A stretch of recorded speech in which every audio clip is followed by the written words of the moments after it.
Hello everyone, welcome to All Things Project Management channel.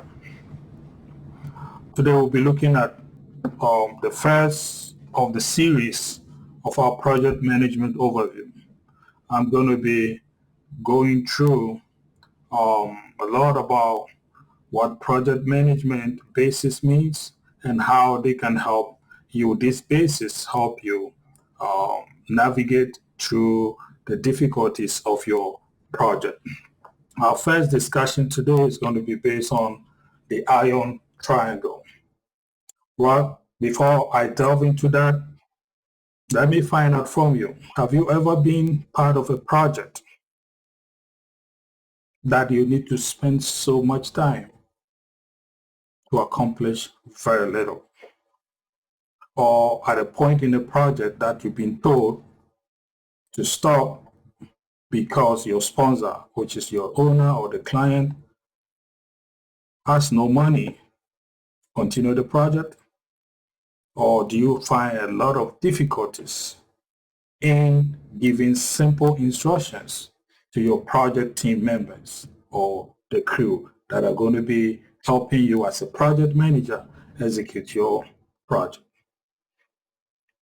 If these are your challenges, or you've come across some of these stories and examples on the project that you've been tasked or been part of, then stick with me. We'll be going through little things that we need to do in order to move our project into a successful, and no matter what industry that you are in, be it finance, marketing, construction, engineering, and so on and so forth. So like I said, today, the first topic I'll be talking about here is iron triangle of a project management. The name may sound that complex, but I promise you, it is not as it sounds, right? I will share with you or discuss with you what the iron triangle really gives you and the benefit it brings to you as a project manager or being part of a project team. Remember, the triangle will not, I said the triangle will not help you solve the problem. What the triangle will give you is the power to make an informed decision as a project manager. The triangle, managing or navigating well appropriately, will help you make a better decision as a project manager managing a project with your team members.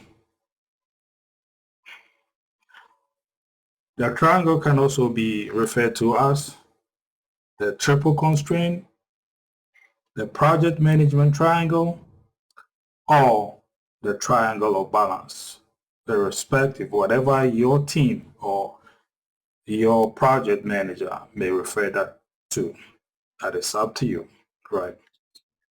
Again, the quality of the triangle is affected by these three constraints, as you can see here: the scope, schedule, and the cost.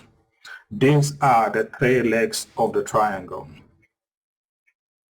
No matter what your project is, they will be constrained by decision regarding any one of these legs of the triangle. Let's take the scope, for instance. What are the scope?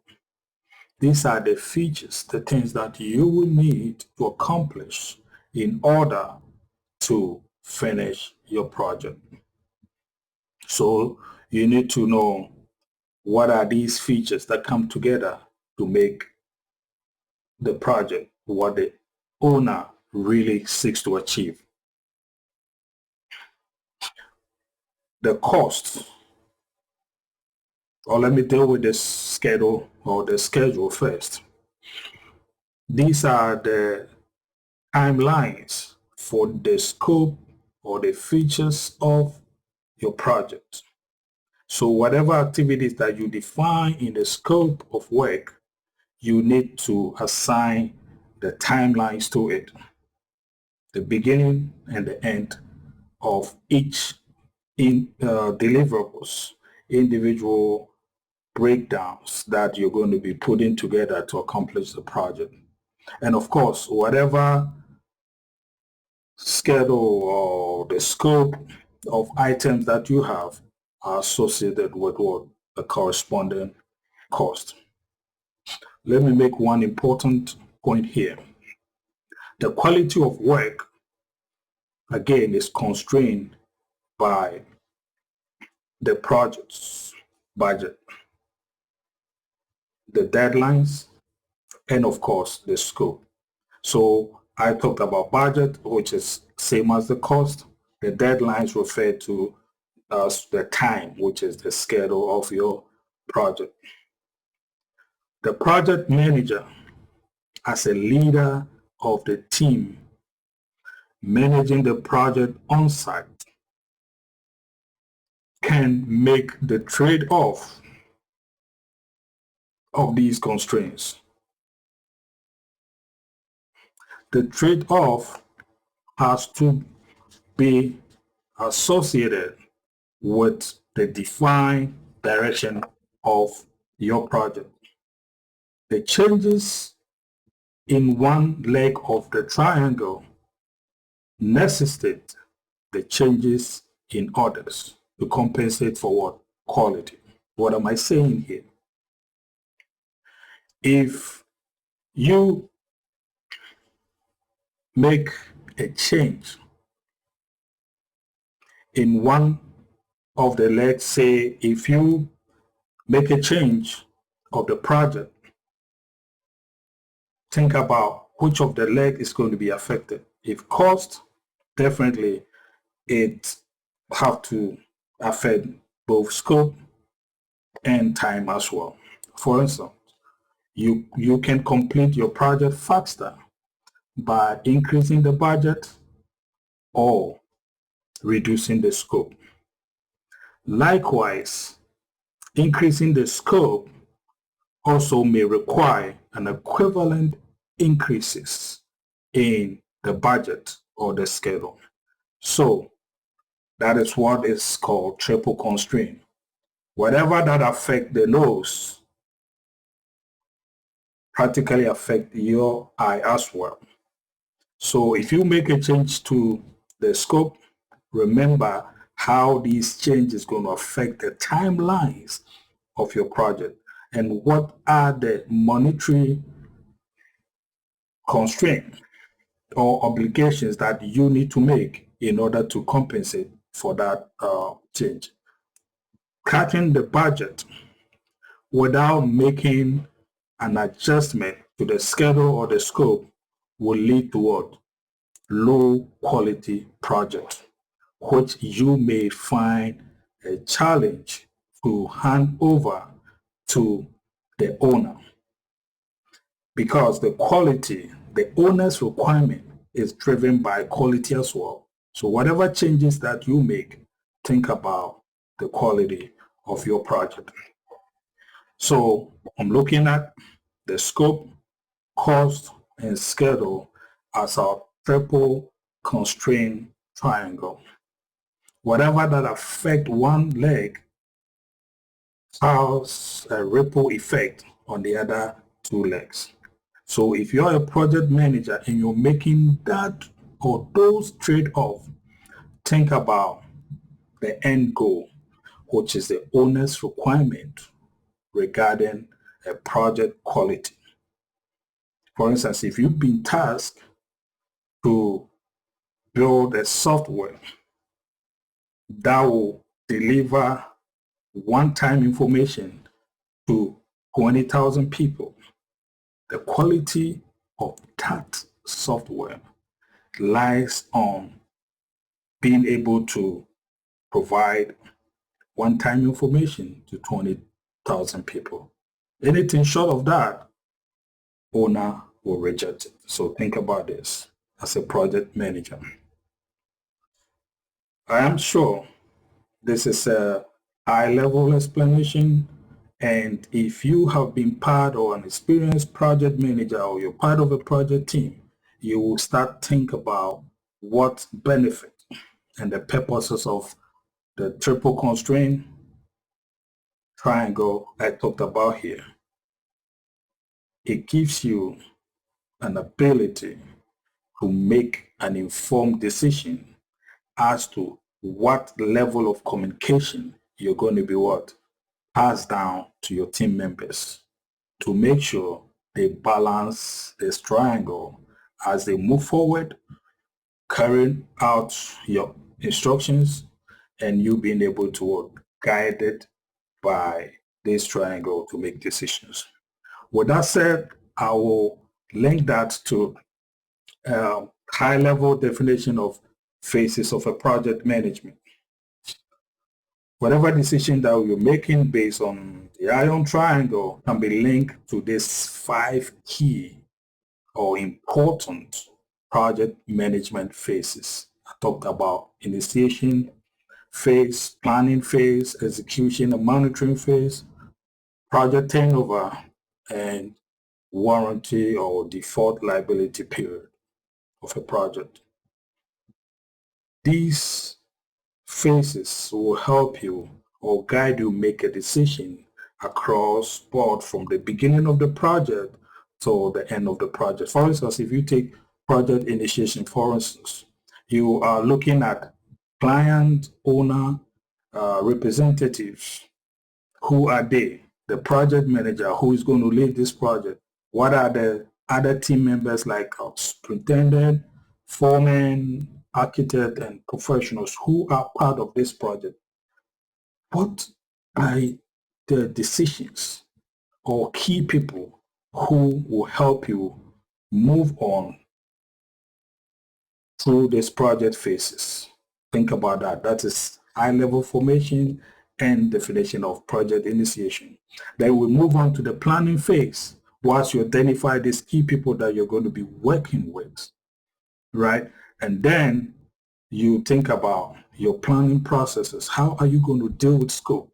How are you going to break down those scopes? How do you measure or set expectations? What are your baselines? Your risk management plan. How are you going to go about define these plans? For instance, when we talk about bidding, you're looking at estimating and crafting a winning proposal. What are the steps under this plan that you're going to follow to be able to do that? And then how are you going to select and solicit some quote from your subcontractors and suppliers? These are things that you start talking about when it comes to planning of your project. Let's deal with monitoring and execution. These go hand in hand, right? Whatever you have planned concerning the scope, you monitor and execute or construct to meet that plan, right? So you'll set some systems that will guide you, especially like a dashboard that will give you the trend of where you are, the status of your project, and that will be captured under your monitoring and execution phase of the project, right? Mostly, for instance, if you're dealing with a construction project, what are these deliverables? The scope of work, that little work breakdown structure that you can come down to a point that you can assign this to a crew to execute. For instance, be able to pour your concrete or roof your house for you. These are the things that you plan and monitor according to the progress or the measures or setup that you have for your project. And then, of course, when it comes to the project turnover, this is where you've wrap up, getting to the end of the project. You've gone through all the owner's requirement, all the specifications of your project, and you've met that. So you hand that over to the owner, and then you wait for that default liability period, where you have about 6 months when you talk about engineering and construction project. In that process, if nothing serious or any problems that don't happen with your project, then you finally hand off your hand off from the project, and then you can safely say as a execution team or the contractors team that you have successfully finished this project. So this is the high level definition or discussion on triple constraint, what you need to do, and how it helps you be able to benefit in terms of decision making as a project management team led by a project manager. And then based on these 5 important phases, you can now go to the nitty-gritty of your processes and apply the triple constraint concept and be able to make an informed decision with your project. Thank you, and I hope you've enjoyed this. I will come up with a lot of these discussions so you can benefit. If you really enjoy this and you want one-on-one with me, or any template or anything that you feel we can do to help move your project forward, click the link below, and then I will make available some template for you to be able to help you move your project. Thank you very much.